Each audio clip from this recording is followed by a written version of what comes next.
All right, it's time to get this three-way switch wired up. So let's go ahead and get this cut open so we can get to soldering on it. I already got the wires prepped. I'll show you what I'm talking about here in a minute. Saved us a little bit of time. Probably should have pulled this off too.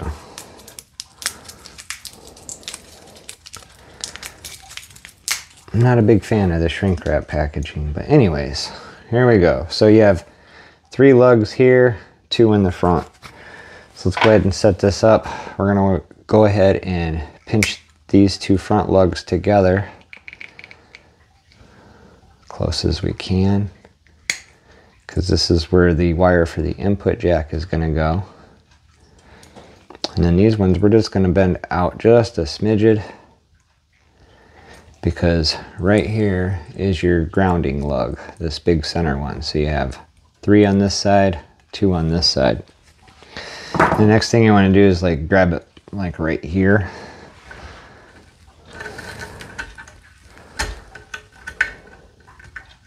There we go. Now I have all 3 wires prepped for this end.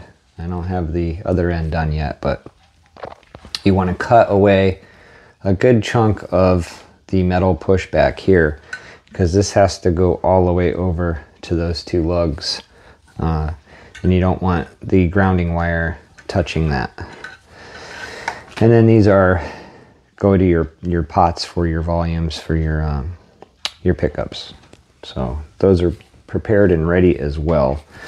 Hopefully the solder gun is hot enough now. I am using the good old-fashioned leaded solder on the 50s wiring here. Last episode we got the caps all dressed up with grounding shield, all the grounds soldered in one side of the cap, because the pickup has to go to this side of the cap and soldered to the top there. So that'll be the next step. I'll have to get it in the guitar first, obviously. So let's go ahead. Oh, I did forget. I didn't leave it laying out. So I didn't practice my 6 P's. And if you guys are wondering what the 6 P's are, it is prior planning prevents piss poor performance. So I didn't do any prior planning. Well, I tried to. So I can't say I didn't do any. And I can't find the one in question. Is there wire? There is wire in here. Okay. So, I'm not sure what I did with it, but I had saved it previously when we had cut a piece of braided pushback wire for the shielding on this. We pulled the wire out, and I told you to save it for grounding. So, I got another chunk of shielding I can use for pots and stuff like that, or caps, not pots. But anyhow, this wire that you pull out, what you want to do is you want to get this stuck to the grounding lug in the center. I guess let me go ahead and zoom in on this a little bit more so you guys can see what's going on here. How's that? Is that focused? Yep, that looks good. Okay, so take your wire from your pushback, take it out of the cloth, make yourself a little loop. Boy, I'm going to use this one and this one to hold it for a second. There, now it's not going to move on me. So go ahead and get your ground wire in the lug, make yourself a little loop, and bend it completely around just like that, and just let that hang. Then the next thing you're going to do is take your wire that you have prepped, pull just a little bit of it out, and we're going to go ahead and make a little bit of a loop right now, because this is going to be easier because we're getting closer. I'm going to stick that in there, and then Just fold it over, and we will clean that up. It will look nice once we solder it, and we will have to put shrink tubing around it as well. I'll go ahead and just squish this one flat. Makes me feel better about it. All right, so the next one, same thing. Pull the wire out just a smidgen. Guess we'll go through the outside like we did the other one. Keep it uniform. Boy, that's like threading a needle.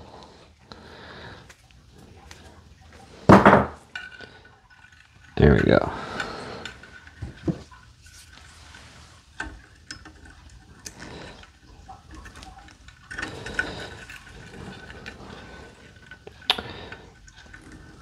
Alright. Trying to get these little frayed wires to be compliant. Alright. So let's go ahead and get those 3 soldered. I'm going to go ahead and stick this up here like this and hold it, because then my wires won't be hanging down when they're soldered, if that makes sense. So we just want to get this heat on the opposite side of that hole and just feed a little bit in there. A little more. I like to fill the hole. There we go. Same thing on this side. Let's put it to the back side of the hole. Done. And clean your tip off real good. And the next thing we want to do is solder this ground while we can get to it. I'm just going to set it up over here on the top.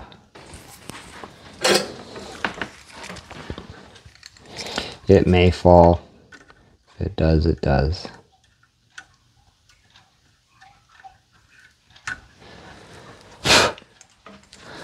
Alright. So now that that is soldered, I'll just take it back down here, and we're going to go to the input jack wire.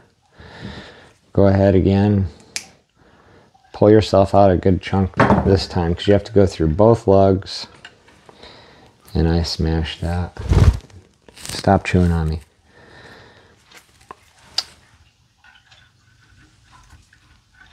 Alright.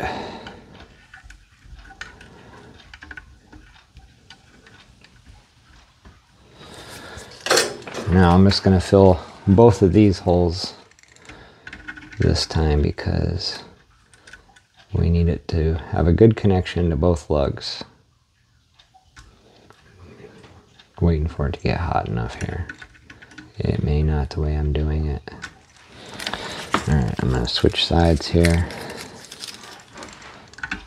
Get this down in here like that. There we go.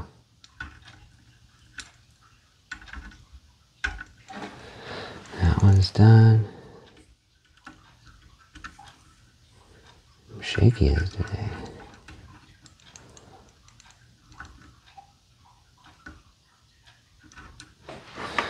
Alright.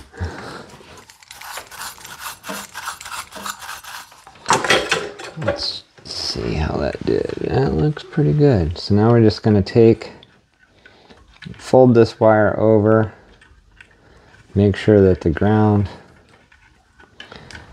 is plenty far enough back. Just trying to stretch the slack out of it. That's why I'm holding it and pulling. So now what we want to do is bring all 3 of these wires together. Make sure you guys can still see this. So bring on all 3 of them together. And now we're going to take this ground wire and we're going to wrap it all the way around. Actually, you know what? Almost screwed up, you guys. And I don't edit things, so you would have seen a live screw up. Alright. Got ahead of myself. Before I wrap that ground around there really well, let's go ahead, take some shrink tubing, I don't know if you can see that. There we go. Take some shrink tubing. And we're going to cut a couple pieces to slip up over those joints. Because once I solder that ground on there, I'll never get this past the grounding strap. So a lot of the times you can just put it on prior so you don't forget, but most of the time what happens is it's just in a way. So I just try to remember to put it on before I do the ground. If you don't, it's not that big a deal because they're not going to touch each other. It's just a little bit of added comfort of knowing you didn't. All right, so now that we have those, we need one more piece. Nah, I don't need one for that. Just those two. Okay. Back on track here, guys. So we're going to go ahead and just wrap this around nice and tight.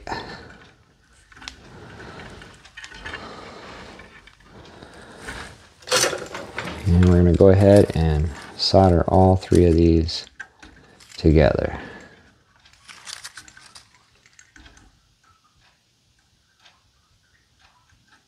At least that's the theory.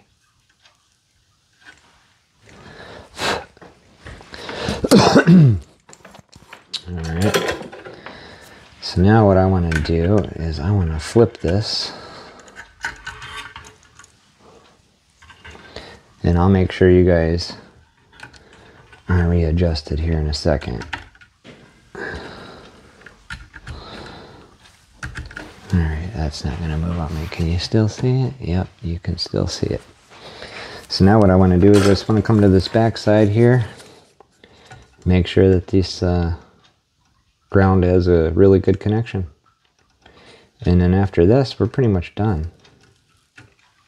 Bam. Get that in there nice. Puddled up there. Alright.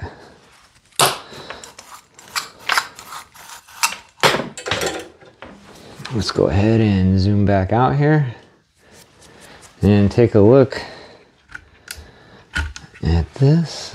Now obviously I have to take a lighter and heat up these two pieces of shrink wrap, but yeah, so there's the three-way switch. There's all the grounding, your two volume pots, and your input jack. So we will get this installed in your guys' tribute, which is right here. I'll go ahead and just, I'll get it in, and I'll also get the grounding plate with the pots in it, because that's like I said, it's somewhat of a shit show, because you have to adjust another nut up and down until you get this in there just right, so you can get your thumb bleeders, your nut on, and your knob without one sticking up too far or too low. Or anyways, I'll get both of these set into the guitar, and then we will do another video of getting all this soldered up here, as well as the input jack. So that'll be the next episode. Until then, you guys, don't forget to like and subscribe. Thank you for watching. We have a ton of projects to do here, so just stay tuned and be patient. We got some big surprises coming up. So thanks again. Until next time.